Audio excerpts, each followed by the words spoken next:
और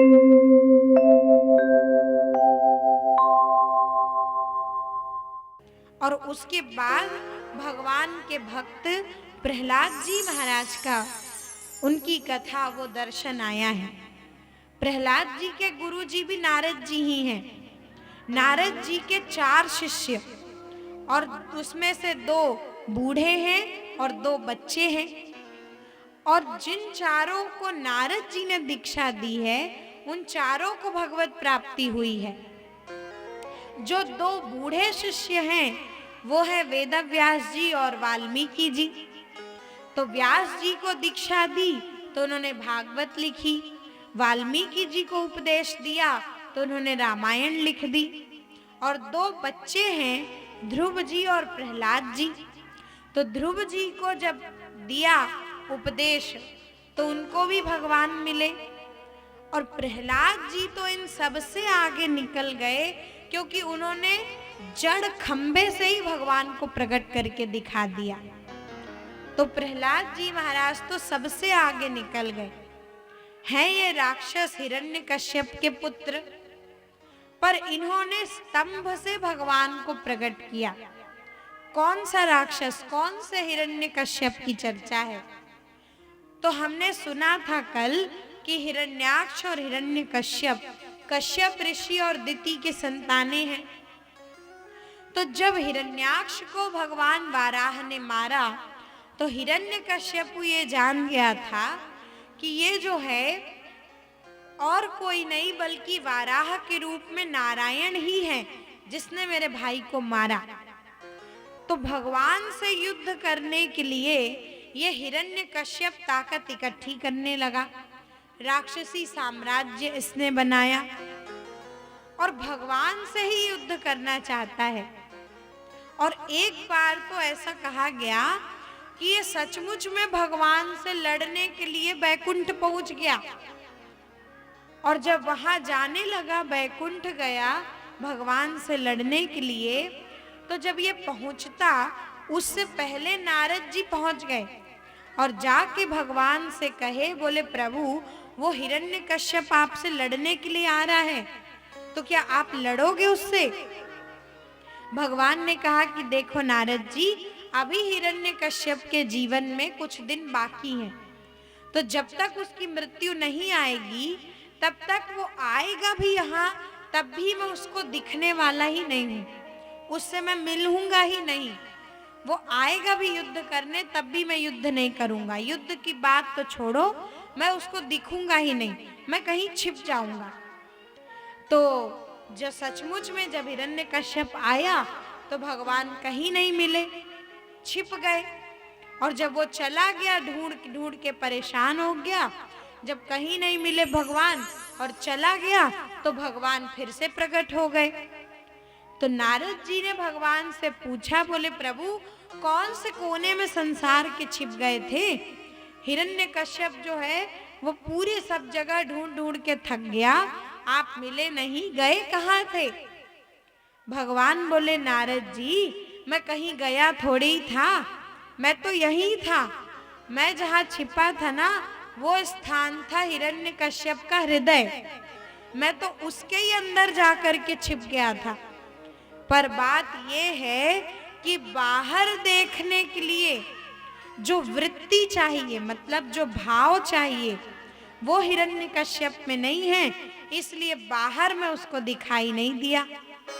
और अपने मन के अंदर देखने के लिए भी तो दृष्टि चाहिए ना, और वो दृष्टि भी हिरण्यकश्यप के पास नहीं है।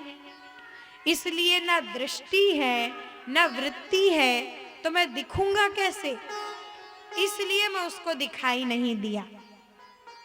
बाद में जाके हिरण्यकश्यप जो है वो सोचने लगा कि ऐसे नहीं, पहले हम ब्रह्मा जी का तप करते हैं, खूब तपस्या करेंगे, बहुत ताकत इकट्ठी करेंगे, शक्ति इकट्ठी करेंगे, और तब फिर जाकर के हम विष्णु से युद्ध करेंगे, नारायण से युद्ध करेंगे। और ये हिरण्यकश्यप ब्रह्मा जी का तप करने के लिए चला, और जब ये राक्षस तपस्या करने के लिए चला तो उधर पीछे से देवताओं ने इसके घर पर हमला कर दिया और इंद्र देवता ने तो ये कार्य तक किया कि इस हिरण्यकश्यप की जो पत्नी है, जिनका नाम कयाधु है, कयाधु जी का हरण करके ही स्वर्ग ले जाने लगे। इसलिए क्योंकि वो जानते थे कि कयाधु जी गर्भवती हैं और इंद्र को ये डर था कि अगर कयाधु ने पुत्र को जन्म दिया तो राक्षस का पुत्र राक्षसी जन्म लेगा और तब ये राक्षसी साम्राज्य और आगे बढ़े। इससे पहले गर्भ में ही इसको नष्ट कर देना चाहिए और इसके लिए जरूरी है कि कयाधु को ही अगर मार दें तो ना तो वो रहेंगी ना उनके पुत्र का जन्म होगा। तो ये विचार करके इंद्र कयाधु का हरण करके ले जा रहे थे, पर बीच रास्ते में नारद जी मिले और नारद जी ने समझाया, बोले अरे इंद्र महाराज, ये आप क्या करने जा रहे हो? आप बहुत बड़ी गलती करने जा रहे हो। इंद्रदेव ने कहा, महाराज ये राक्षस की पत्नी, राक्षस की संतान आगे आए, इससे पहले इसको मार दूं तो क्या ये गलती है? नारद जी ने कहा बिल्कुल, क्योंकि ये राक्षस की पत्नी भले हैं, लेकिन इसी हिरण्यकश्यप के घर में कयाधु जी के माध्यम से भगवान के सबसे बड़े भक्त का जन्म होने वाला है। इसलिए आप तो इन्हें प्रणाम करिए और वो पुत्र ही, भगवान का वो भक्त ही आप इसको दिखाएगा, इस धरती पर भगवान के अवतार का कारण बनेगा। और जब इंद्र महाराज को ये बात पता चली, उन्होंने कयाधु जी से क्षमा मांगी और वहां से चले गए। और नारद जी कयाधु जी को लेके अपने आश्रम में आए। वहां लोगों के बीच में, सत्संग के वातावरण के बीच में कयाधु जी रहीं और नारद जी ने जो भक्ति मार्ग का उपदेश कयाधु जी को दिया, वो प्रहलाद जी ने मां के गर्भ से ही सीखना प्रारंभ कर दिया। और जो भी भक्ति प्रहलाद जी ने की है, ध्यान दीजिएगा कि वो भक्ति जन्म लेने के बाद प्रारंभ नहीं हुई थी, बल्कि वो तो गर्भ से ही प्रारंभ हो गई थी। क्योंकि जो भी व्यक्ति है, जिसको भी भक्ति मार्ग पर आगे बढ़ना है, तो जन्म लेने के बाद से नहीं, बल्कि गर्भ से ही प्रारंभ कर देना चाहिए। गर्भ एक संकेत है। उस समय आप विचार करिए कि एक ऐसी जगह पर आप हैं जहां पर आपकी रक्षा करने वाला कोई नहीं है। माता ने भी, जिसने आपको धारण कर रखा है, वो भी केवल आपको धारण कर रही होती है, रक्षा तो नहीं कर रही होती। तो माँ के गर्भ में जिस समय आपको बचाने वाला, रक्षा करने वाला कोई नहीं होता, उस समय भी जीव की रक्षा केवल परमात्मा ही तो करता है ना। तो इस संसार में आने से पहले से जो आपकी रक्षा करता आया है, और इस संसार से आपका शरीर छूटने के बाद भी जो रक्षा करता आ जाएगा, जो हर समय आपके साथ है, उसको पकड़ना ही भक्ति है। उसके चरणों को पकड़ना ही भक्ति है। और ऐसा विचार जब आप करेंगे कि जब कोई नहीं है, जब कुछ नहीं है, तब भी आपकी रक्षा वो परमात्मा कर रहा है, तो ऐसा विचार करने मात्र से ही आपका चित्त शांत हो जाएगा। जब कभी भी कोई मुसीबत आएगी, जब कोई उलझन आएगी, और ये तो निश्चित है कि मुसीबत आएगी ही आएगी, उलझन होगी ही होगी, लेकिन उस समय आपके मन में ये विचार आएगा कि जैसे रहीम कवि कहते हैं कि रन बन बैर विपत्ति में रहीमन मरिय न रोय, जो रक्षक जननी जठर सो हरि गयौ न सोय। जब आपके मन में ये विचार आएगा कि जो ईश्वर हमारी रक्षा हर जगह कर रहा है, वही इस समय भी हमारी रक्षा करेगा और कर रहा है, तो भगवान के तरफ जाएं, चाहे भले ही आर्त हो करके जाएं, लेकिन ईश्वर की ओर बढ़ना, शरणागति स्वीकार करना, यही तो भक्ति है। और इस भक्ति का उपदेश नारद जी के माध्यम से प्रहलाद जी ने माँ के गर्भ में ही प्राप्त किया है। वहीं से ही भक्ति का प्रारंभ हो गया। इसीलिए तो आगे चल के जब प्रहलाद जी जन्म लेकर के आए तो उन्होंने समस्त राक्षसों को, उनके बालकों को हरि भक्ति का उपदेश दिया है। हम सभी भी प्रहलाद जी के द्वारा दिए गए उस उपदेश का श्रवण करेंगे। आइए थोड़े समय के लिए भगवान नाम संकीर्तन कर ले और उसके बाद प्रहलाद जी जिस भक्ति का उपदेश कर रहे हैं उस कथा में हम उसका दर्शन करेंगे। आइए एक संकीर्तन भगवान का कर लें।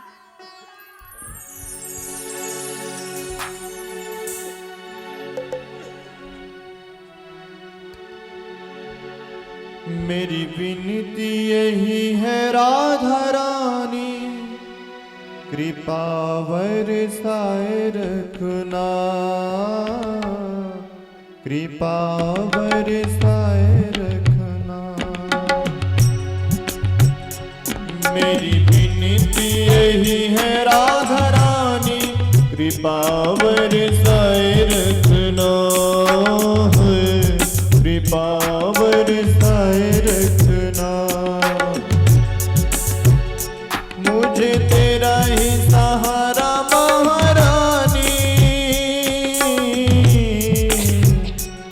मुझे तेरा ही सहारा महारानी, चरणों से लिपटाए रखना, कृपा बरसाए रखना, कृपा बरसाए रखना। महारानी कृपा बरसाए रखना।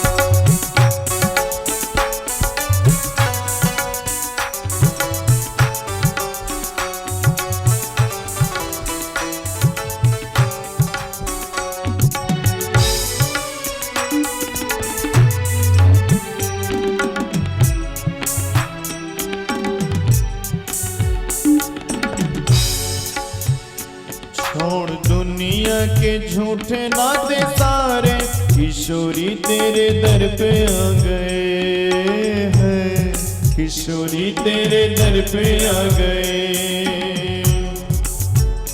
छोड़ दुनिया के झूठे नाते सारे, किशोरी तेरे दर पे आ गए हैं, किशोरी तेरे दर पे आ गए।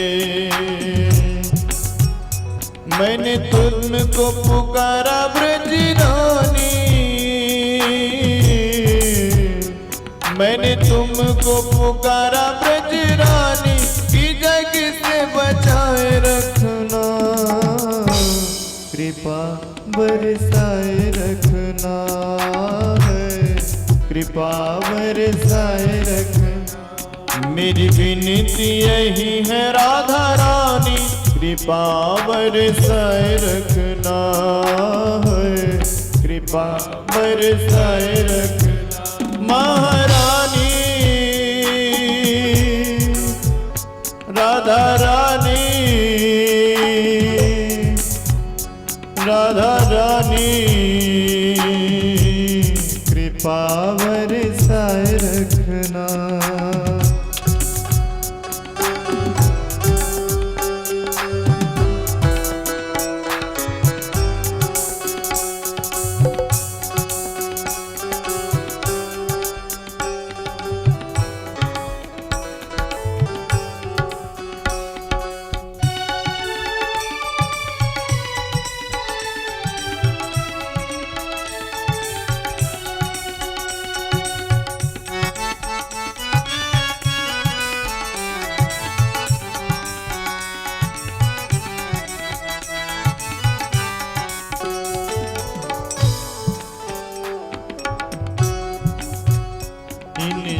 श्वासों की माला पे मैं सदा तेरा नाम सिमरूं, सदा मैं तेरा नाम सिमरूं। इन श्वासों की माला पे मैं सदा ही तेरा नाम सिमरूं है, सदा ही तेरा नाम सिमरूं। ओ लगी राधा श्री राधा नाम वाली, लगी राधा श्री राधा नाम वाली, लगन ये लगाए रखना, कृपा बरसाए रखना है, कृपा बरसाए रखना। मेरी विनती यही है राधा रानी, कृपा बरसाए रखना है, कृपा बरसाए रखना।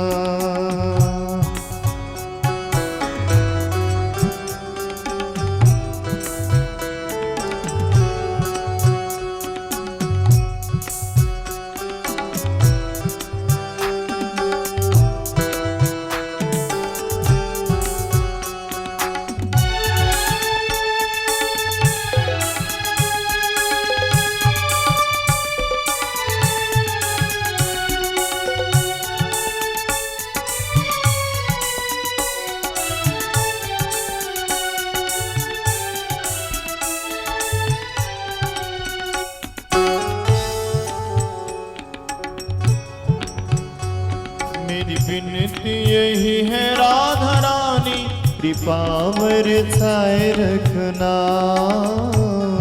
कृपा बरसाए रखना। तेरे नाम के रंग में रंग के मैं डोलूं ब्रज गलियन में है, मैं डोलूं ब्रज गलियन में।